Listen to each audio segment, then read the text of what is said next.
प्रश्न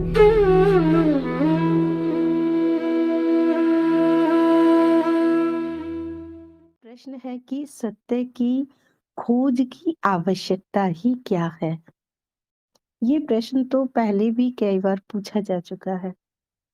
फिर भी इसका मैं उत्तर दे देती हूँ। देखिए, यदि जीवन बहुत सुंदर चल रहा है, यदि जीवन में सारे सुख सुविधाएँ हैं और हम दुःख किसको कह रहे हैं? जैसे शारीरिक कष्ट हो गया, मानसिक कष्ट हो गया, आर्थिक कष्ट हो गया, संबंधों में कष्ट, यही सब कष्ट होते हैं जीवन में। तो यदि इनमें से कुछ भी आपको नहीं है, जीवन बहुत आनंद में, सुखी में चल रहा है, तो फिर जीवन को जीने में ही देखा जाए तो वही सब कुछ है। क्योंकि जो भी है, वो सब जीवन को सुंदर बनाने का प्रयास किया जा रहा है। अध्यात्म भी जीवन से अलग नहीं है। ऐसा नहीं है कि जो अध्यात्म में आ गए तो फिर उनका जीवन समाप्त हो गया, ऐसा कुछ भी नहीं है। अगर हम अध्यात्म को भी देखते हैं, तो वो भी हमारे जीवन को सुंदर ही बना रहा है, विकास की तरफ ही लेके जा रहा है। हर चीज़ बढ़ती ही जा रही है, विकास की तरफ। तो यदि जीवन बहुत सुंदर, सुखी में, आनंद में चल रहा है, सब तरफ से आप ठीक हैं, तो फिर जीवन का आनंद लीजिए। फिर सत्य की खोज का भी समय नहीं आया है, क्योंकि सत्य को खोजने ही वो निकलते हैं जिनमें बहुत जिज्ञासा होती है या जो बहुत दुखी होते हैं। तो जो दुखी हैं तो वो ईश्वर की खोज में निकल जाते हैं, परमात्मा की खोज में। है वह भी सत्य की ही खोज। और जिनमें बहुत जिज्ञासा होती है या फिर वो आते हैं अध्यात्म की तरफ। लेकिन ध्यान दीजिए, जो जिज्ञासा बस आ रहे हैं, इसका अर्थ सीधा-सीधा है कि उन्होंने जीवन को पूरा भोग लिया है।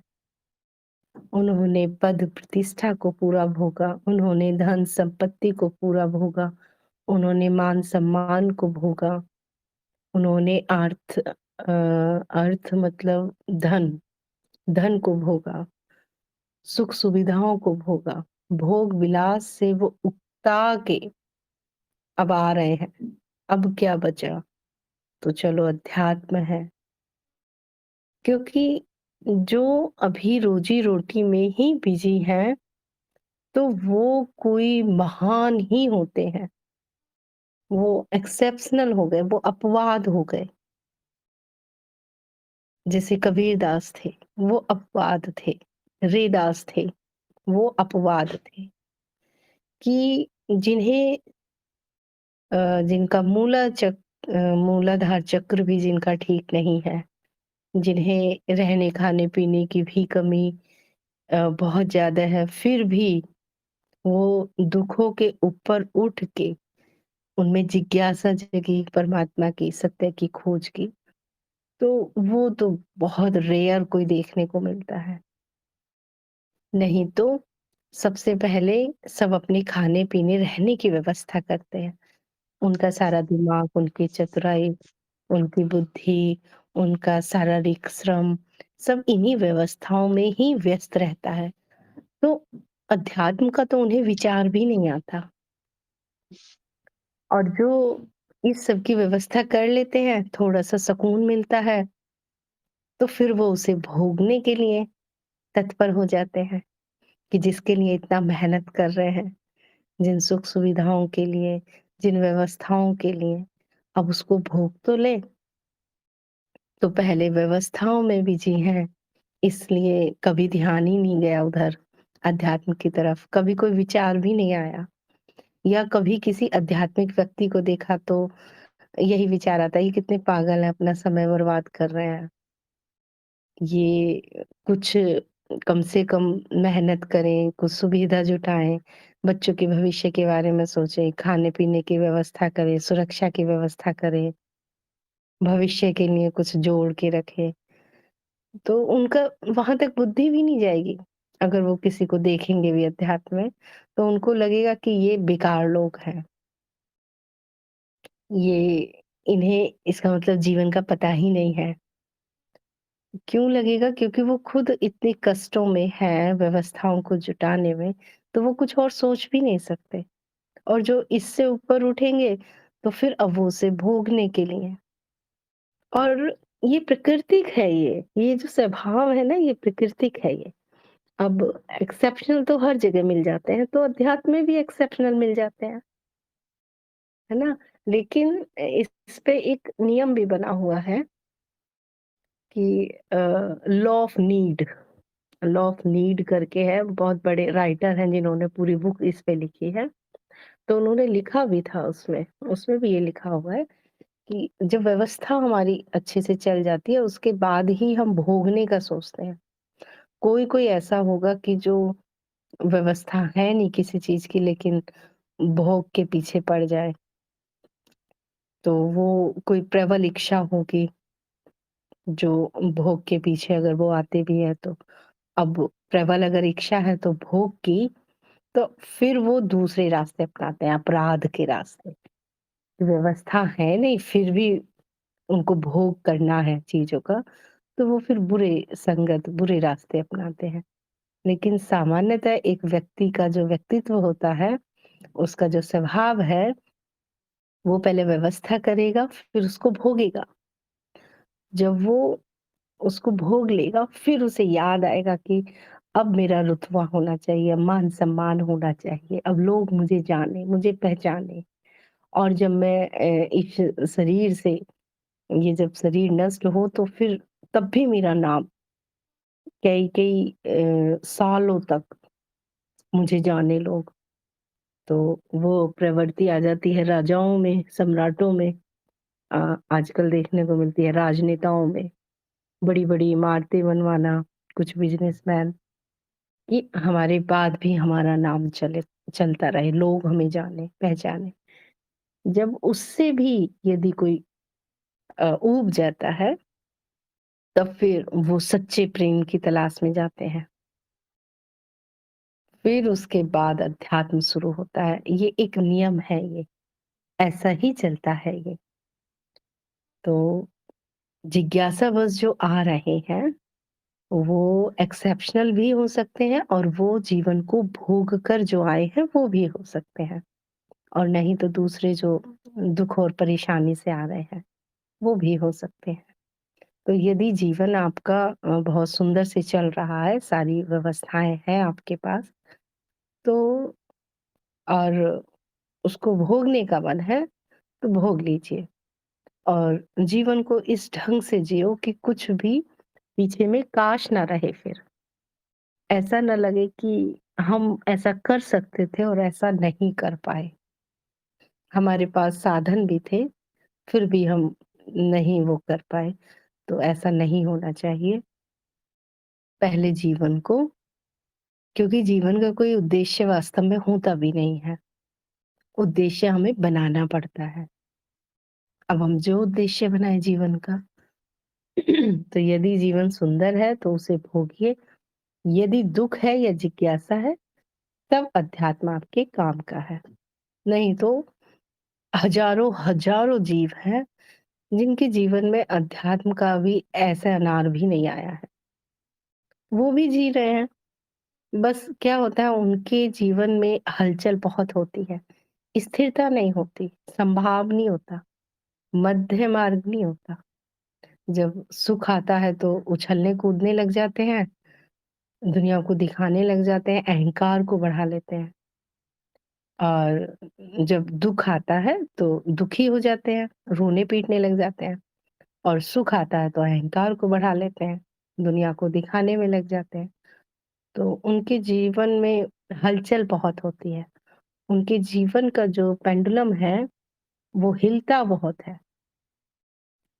इसी के चलते वो बहुत बेचैनी भी उन्हें रहती है, संतुष्टि नहीं होती, शांति नहीं होती, चिड़चिड़े हो जाते हैं।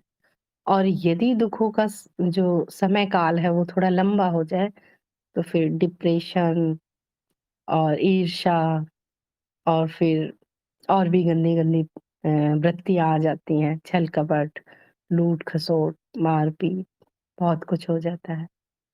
तो मैं यही कहूँगी कि अध्यात्म भी जीवन से अलग नहीं है, सिर्फ़ नॉलेज नहीं है पब्लिक में कि अध्यात्म जीवन को जीने का सही ढंग बताता है।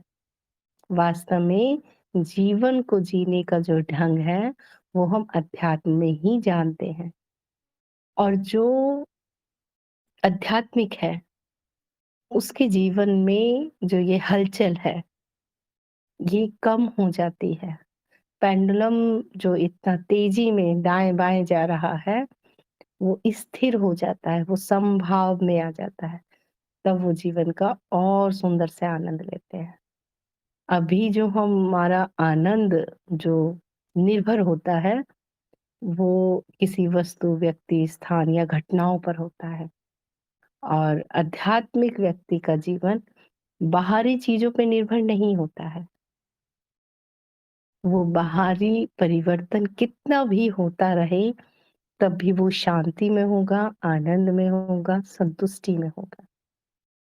तो इसीलिए जीवन में क्या करना है, अध्यात्म में आना है या नहीं आना है, ये बिल्कुल आपका व्यक्तिगत निर्णय है।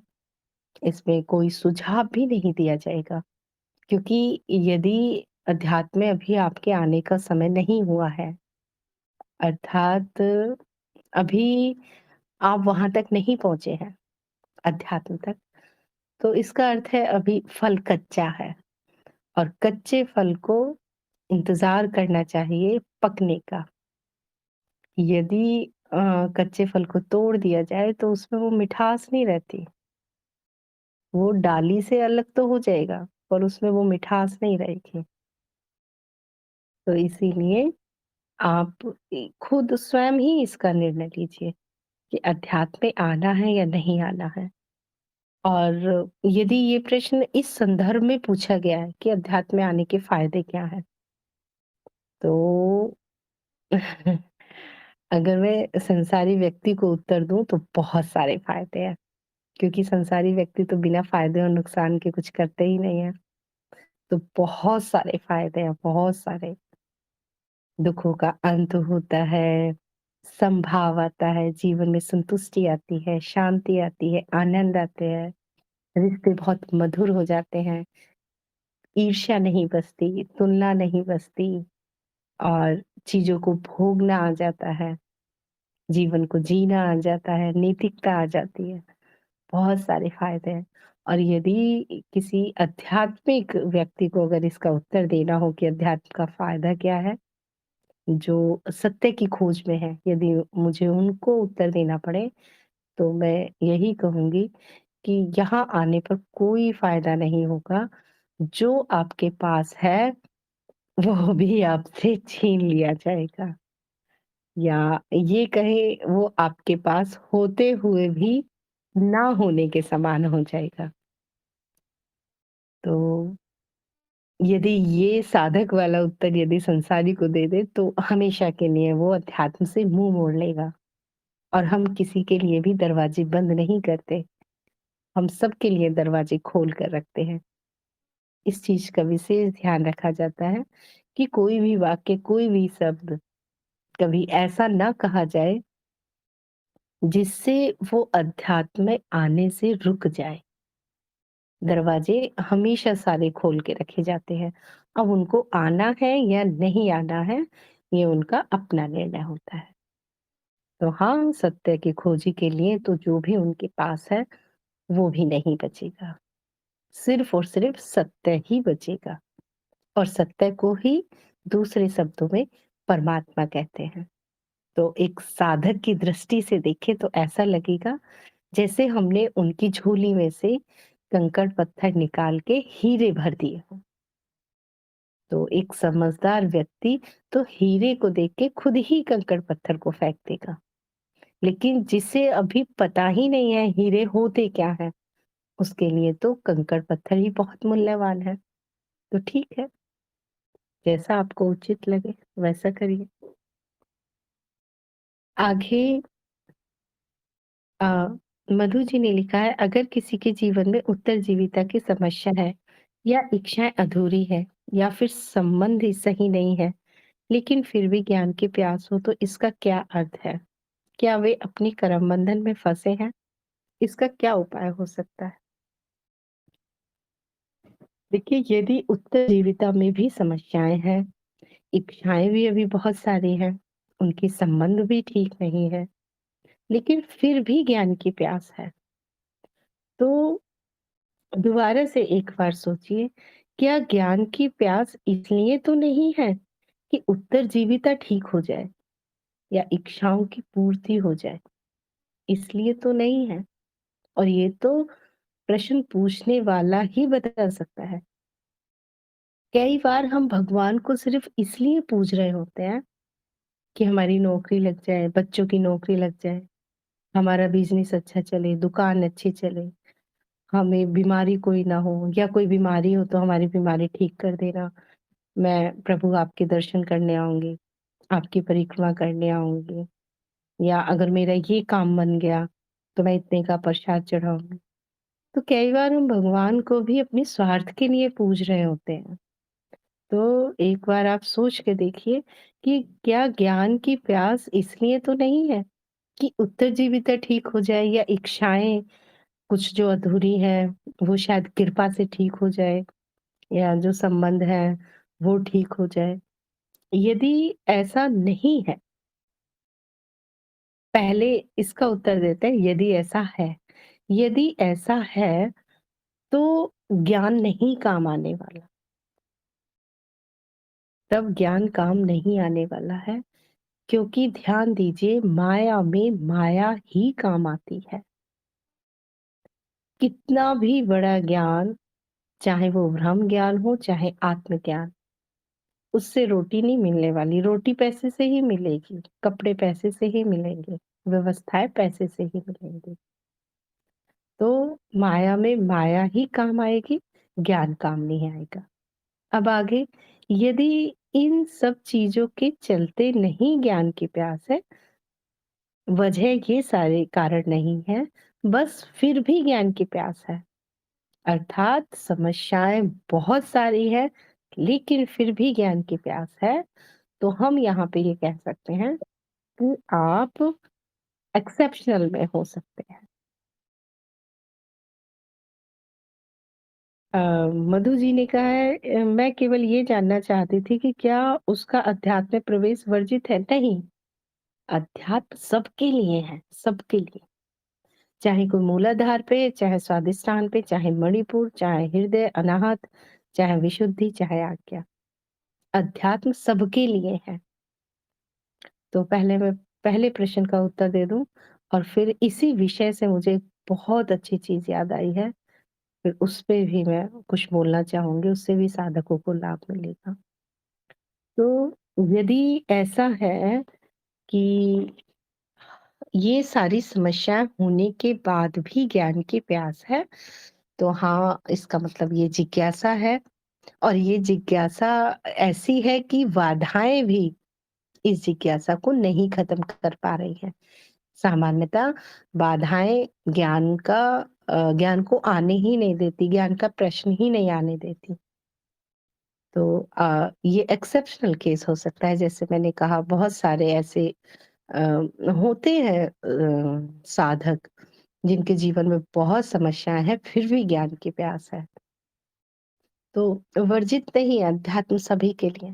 प्रत्येक जीव, जंतु और प्रत्येक मनुष्य को ये स्वतंत्रता का अधिकार है। स्वतंत्रता अर्थात सत्य, और सभी में वो बीज है। बस वो बीज कब किसका फूटेगा, ये नहीं पता। इसी को हम कहते हैं योग्यता पर निर्भर करता है। तो बीज सभी के पास है वो। स्वतंत्रता का बीज सभी के पास है। तो अध्यात्म में कोई नियम नहीं है, कोई नियम नहीं है। कोई भी आ सकता है, कहीं से भी आ सकता है, और कहीं से भी शुरू कर सकता है। आगे आपने लिखा है क्योंकि ओशो जैसे गुरु ने भी कह दिया कि मैं अमीरों का गुरु हूँ।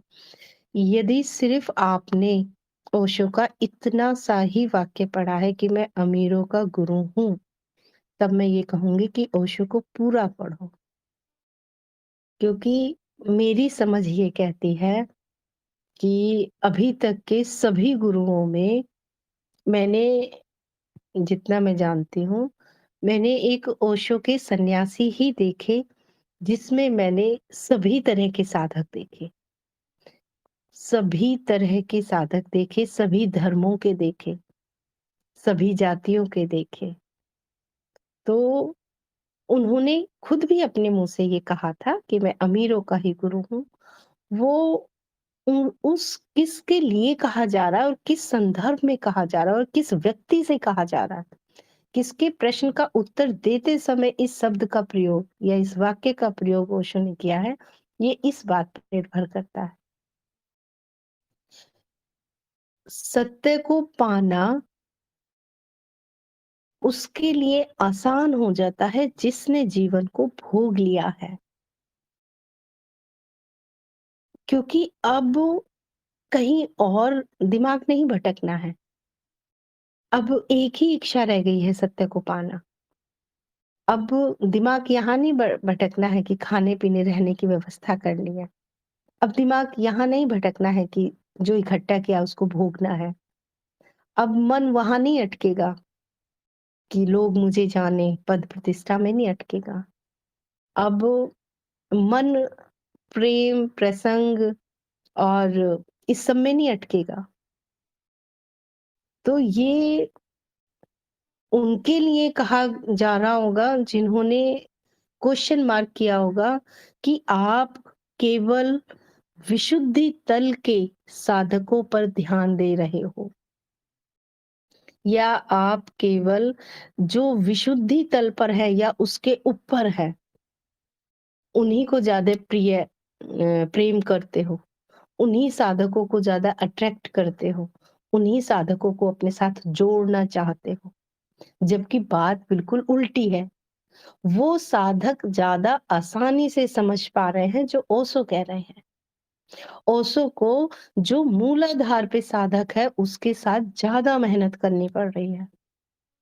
जिस व्यक्ति के पास अभी रहने खाने पीने की व्यवस्था भी ढंग से नहीं है, एक वक्त की रोटी भी नहीं खा रहा, उसको ओशो को समझाने में बहुत मेहनत करनी होगी कि ये जीवन माया है।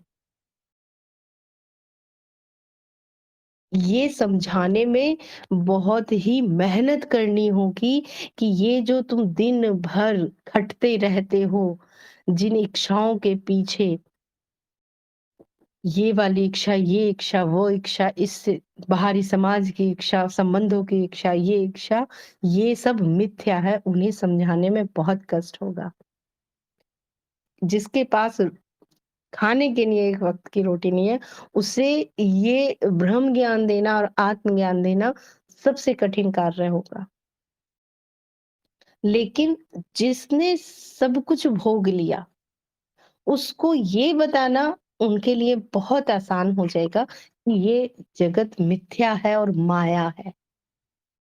क्यों? क्योंकि वो सब भोग लिए, अब उनको समझ नहीं आ रहा कि अब मन को लगाए कहाँ?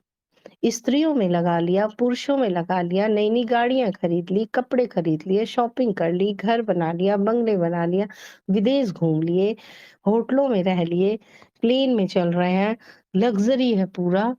लेकिन अब क्या कमी है? अब खालीपन किस चीज़ का?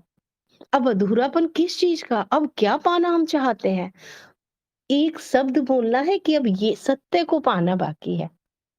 तो सबसे कम मेहनत ओशो को करनी पड़ेगी जो आज्ञा चक्र और विशुद्धि पे है। और वहां तक कौन पहुंचा? या तो एक्सेप्शनल केस पहुंचा वहां तक और या फिर वो पहुंचा जिसने जीवन को भोग लिया।